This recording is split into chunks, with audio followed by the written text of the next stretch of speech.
Assalamualaikum warahmatullahi wabarakatuh. Perkenalkan, saya Adela Agustina dengan NIM 2305347 dari Program Studi Pendidikan Ekonomi. Di sini saya akan mempresentasikan jawaban UTS Pendidikan Pancasila.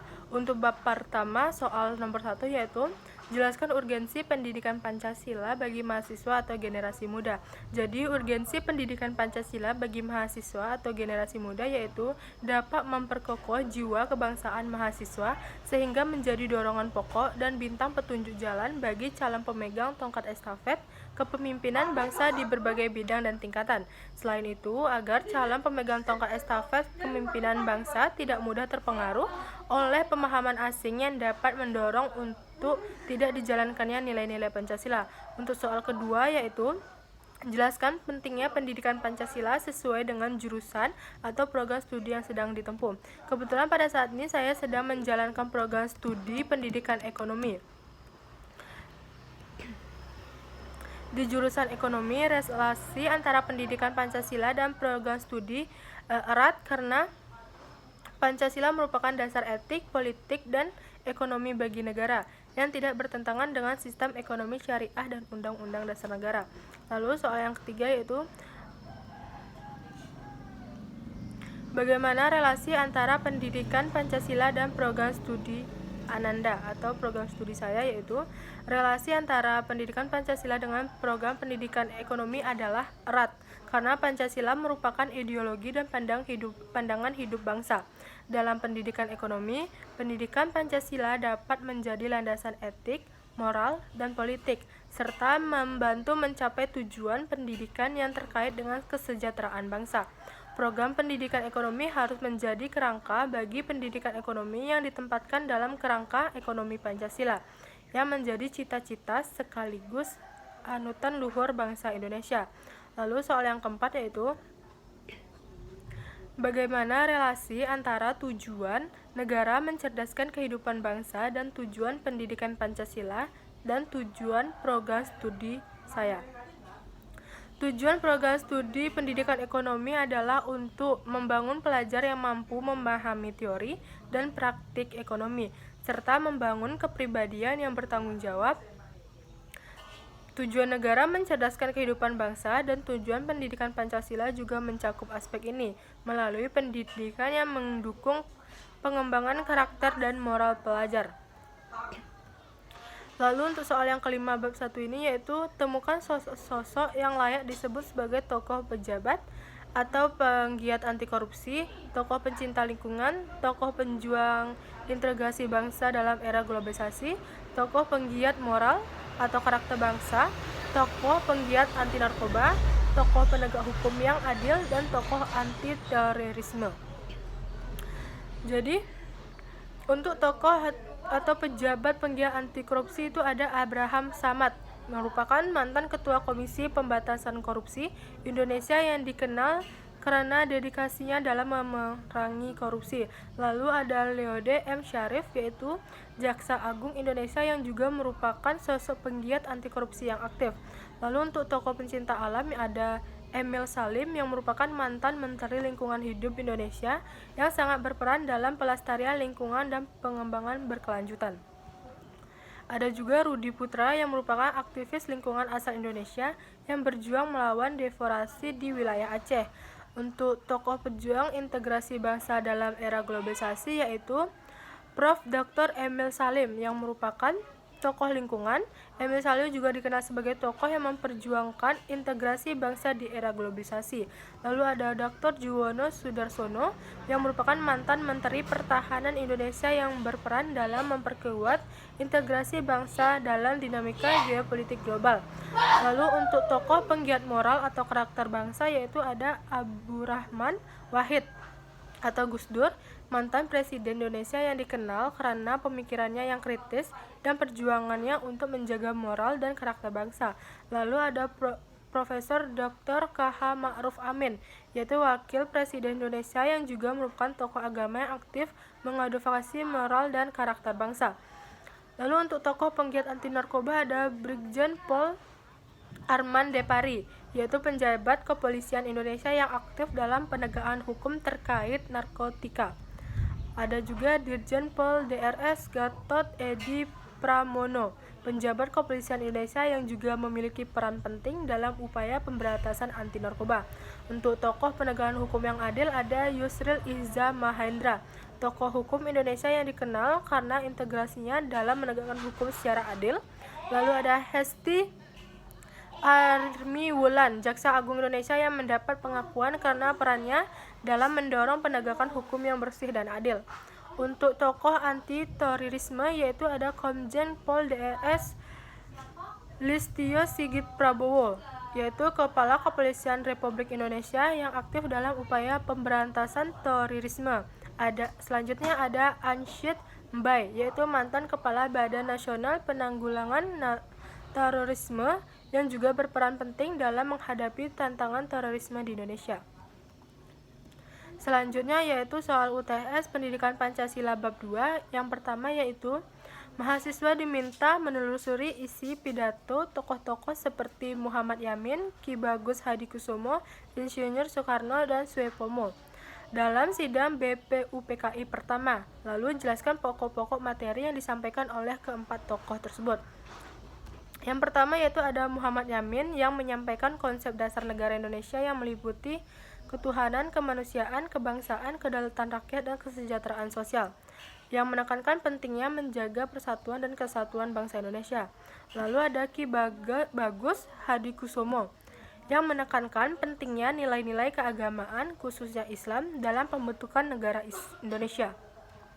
Lalu menyatakan bahwa negara Indonesia harus berdasarkan kepada ketuhanan yang Maha Esa. Yang ketiga ada Insinyur Soekarno yang menyampaikan konsep Pancasila sebagai dasar negara, menjelaskan 5 prinsip Pancasila, yaitu kebangsaan Indonesia, internasionalisme atau perikemanusiaan, mufakat atau demokrasi, kesejahteraan sosial, dan ketuhanan yang Maha Esa. Menekankan pentingnya persatuan dan kesatuan bangsa Indonesia. Dan yang terakhir yaitu Suepomo menyampaikan konsep negara integralistik, di mana negara, masyarakat, dan individu merupakan satu kesatuan yang tidak dapat dipisahkan. Menekankan pentingnya gotong royong dan kekeluargaan dalam kehidupan bernegara, lalu mengusulkan agar negara Indonesia menerapkan sistem hukum adat yang telah lama berlaku di masyarakat. Jadi secara keseluruhan, 4 tokoh tersebut menekankan pentingnya nilai-nilai kebangsaan, kemanusiaan, keagamaan, dan kesejahteraan sosial dalam pembentukan negara Indonesia yang merdeka dan berdaulat. Lalu soal kedua dalam bab 2 ini yaitu jelaskan Pancasila sebagai identitas bangsa Indonesia, kepribadian bangsa Indonesia, pandangan hidup bangsa Indonesia, jiwa bangsa Indonesia, dan perjanjian luhur bangsa Indonesia. Sebagai identitas bangsa Indonesia, pemaparan tentang Pancasila sebagai identitas bangsa Indonesia atau juga disebut sebagai jati diri bangsa Indonesia dapat ditemukan dalam berbagai literatur, baik dalam bentuk buku sejarah bangsa Indonesia maupun dalam bentuk bahasa tentang pemerintahan di Indonesia. Ahsad Ali dalam buku Negara Pancasila yaitu Jalan Kemaslahatan Berbangsa mengatakan bahwa Pancasila sebagai identitas kultur dapat ditelusuri dari kehidupan agama yang berlaku dalam masyarakat Indonesia. Karena tradisi dan kultur bangsa Indonesia dapat ditelusuri melalui peran agama besar seperti peradaban Hindu, Buddha, Islam, dan Kristen.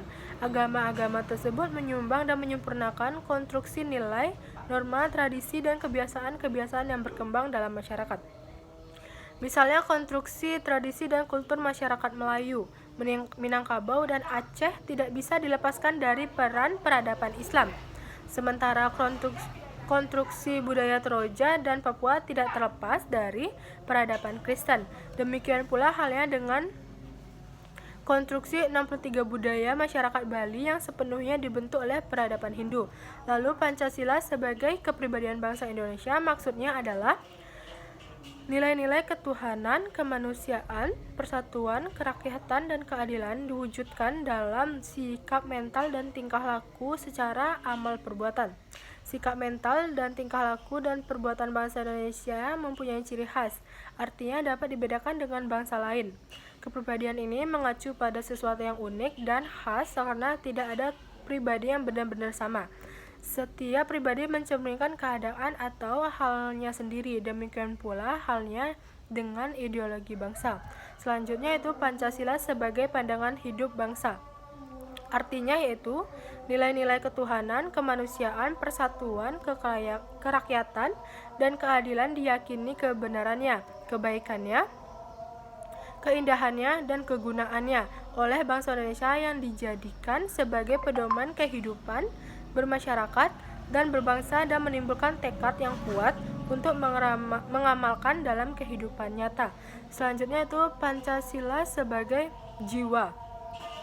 Sebagaimana dikatakan oleh Won Safiknya bahwa setiap bangsa mempunyai jiwanya masing-masing yang dinamakan Volksgeist atau jiwa rakyat atau jiwa bangsa, yaitu Pancasila sebagai jiwa bangsa lahir bersamaan dengan lahirnya bangsa Indonesia. Pancasila telah ada sejak dahulu kala bersama dengan adanya bangsa Indonesia. Selanjutnya yaitu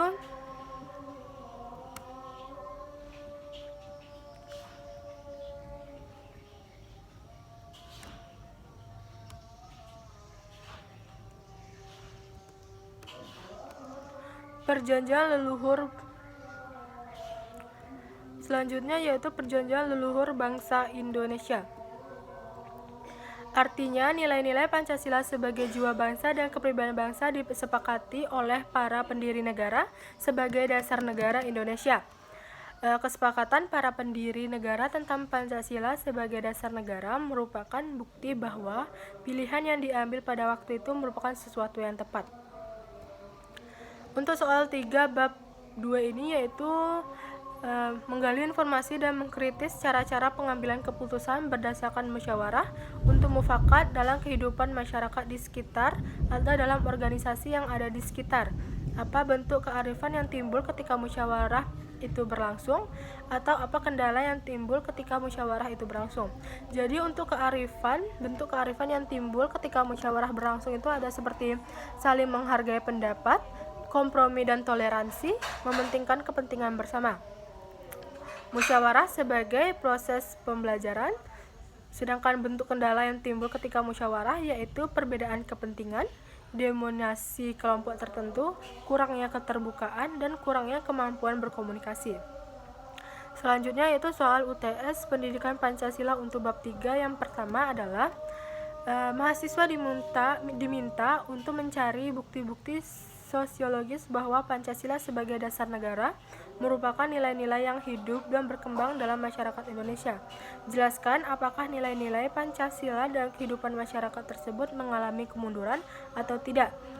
Jawabannya yaitu nilai-nilai Pancasila sebagai dasar negara Indonesia seperti ketuhanan yang Maha Esa, kemanusiaan yang adil dan beradab, persatuan Indonesia, kerakyatan yang dipimpin oleh hikmah kebijaksanaan dalam permusyawaratan perwakilan, dan keadilan sosial bagi seluruh rakyat Indonesia masih hidup dan berkembang dalam masyarakat Indonesia. Meskipun terdapat tantangan dan perubahan dalam dinamika sosial, nilai-nilai Pancasila tetap menjadi pedoman dalam kehidupan bermasyarakat. Sebagai contoh, nilai persatuan Indonesia tercermin dalam semangat gotong royong dan solidaritas dalam menghadapi bencana alam atau situasi sulit lainnya. Nilai kemanusiaan yang adil beradab tercermin dalam sikap saling menghormati antar individu dari berbagai latar belakang. Meskipun terdapat kasus-kasus pelanggaran terhadap nilai-nilai Pancasila, namun secara umum nilai-nilai tersebut masih dijunjung tinggi oleh masyarakat Indonesia. Dengan demikian dapat dikatakan bahwa nilai-nilai Pancasila dalam kehidupan masyarakat Indonesia tidak mengalami kemunduran secara keseluruhan, namun tetap menjadi landasan moral dan etika yang penting dalam membangun hubungan antar warga negara. Selanjutnya soal kedua dalam bab 3 ini yaitu mengapa terjadi dinamika atau pasang surut wibawa Pancasila sebagai dasar negara. Berikan penjelasannya. Terjadi dinamika atau pasang surut wibawa Pancasila sebagai dasar negara karena berbagai faktor. Salah satu faktornya adalah proses pembuatan Pancasila yang cukup panjang, dimulai dari adat istiadat dan agama sebagai kekuatan yang membentuk pandangan hidup, hingga menjadi dasar negara dan ideologi negara. Pancasila juga mengalami pasang surut pada masa reformasi karena enggannya para penyelenggara negara dalam mengembangkan pendidikan Pancasila dan berujung hilangnya pendidikan Pancasila dari kurikulum nasional. Tantangan globalisasi yang bertentangan dengan nilai-nilai Pancasila juga menyebabkan pasang surutnya serta penyalahgunaan kekuasaan yang sering terjadi yang menurut kepercayaan masyarakat terhadap zalim yang berkuasa. Berbagai faktor eksternal dan internal seperti masuknya berbagai ideologi asing dan penyalahgunaan kekuasaan menyebabkan pasang surutnya Pancasila sebagai ideologi negara. Lalu soal ketiga dalam bab 3 ini yaitu jelaskan berbagai tantangan globalisasi yang bertentangan dengan nilai-nilai Pancasila, sekaligus solusi untuk menghadapi dampak negatif globalisasi. Ada beberapa globalisasi yang bertentangan dengan nilai-nilai Pancasila, antara lainnya yaitu kurangnya pemahaman akan urgensi Pancasila dalam kehidupan sehari-hari, cepatnya laju pertumbuhan dan perkembangan globalisasi yang berimbas pada lunturnya nilai-nilai Pancasila. Lalu ada lingkungan yang tidak mencerminkan nilai-nilai Pancasila. Yang keempat yaitu ideologi alternatif melalui media informasi yang mudah dijangkau oleh seluruh anak bangsa yang mengakibatkan masyarakat mengalami penurunan intensitas pembelajaran Pancasila dan kurangnya aktivitas implementasi nilai-nilai Pancasila. Yang kelima ada eksklusivisme sosial yang terkait derasnya arus globalisasi yang mengarah pada gejala polarisme dan fragmentasi sosial yang berbasis SARA. Untuk solusinya yaitu 1. Membangun kembali nilai kearifan lokal yang sesuai dengan nilai Pancasila. 2. Pengembangan nilai-nilai Pancasila yang melalui pendidikan Pancasila di perguruan tinggi. 3. Memanfaatkan kemajuan teknologi yang menarik bagi generasi muda dan masyarakat. 4. Memanfaatkan referensi sosial tentang Pancasila yang dapat memudahkan implementasi nilai-nilai Pancasila dalam praktik bernegara. Jadi sekian yang dapat saya sampaikan untuk presentasi jawaban UTS Pendidikan Pancasila ini. Saya akhiri. Wassalamualaikum warahmatullahi wabarakatuh.